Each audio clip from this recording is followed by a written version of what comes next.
Méditation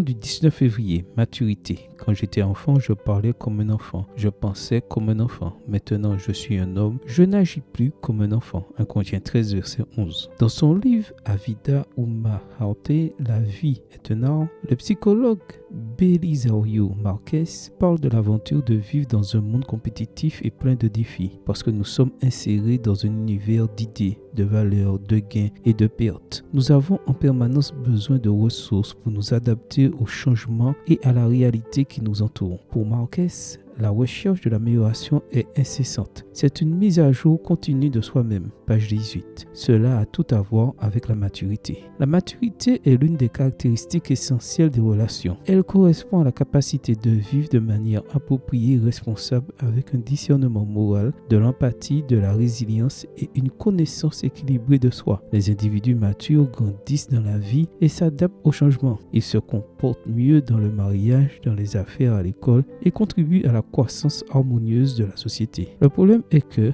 dans le monde postmoderne, la maturité est devenue une denrée de plus en plus rare. En raison d'une mauvaise éducation, en particulier à la maison, les gens mettent beaucoup de temps à mûrir, voire ne mûrissent jamais. La psychologie a appelé ce comportement le syndrome de Peter Pan, en référence au personnage qui vivait au pays imaginaire et qui ne voulait pas grandir. Connais-tu des personnes de ce type? Ce verset d'aujourd'hui nous invite à laisser derrière nous les choses propres à l'enfant. Cela ne veut pas dire qu'à partir d'aujourd'hui, il faut cesser de jouer, de sourire et de se réjouir. Là n'est pas la question. Le problème est de savoir si tes amusements t'empêchent d'évoluer dans ton travail, d'apprendre une langue, d'avoir plus d'amis ou de servir ceux qui sont dans le besoin. Nous devons mûrir et cela implique de reconnaître que la vie n'est pas un parc d'attractions, mais une quête constante et permanente de croissance. Pour Paul, quitter la vie d'un enfant est avant tout mûrir dans notre relation avec Dieu. Nous ne pouvons pas être les mêmes qu'il y a 10 ans. Dieu attend des fruits mûrs et une véritable intimité avec lui. Alors, grandiras-tu aujourd'hui? Amen. Bonne journée à toi et que le Seigneur te bénisse.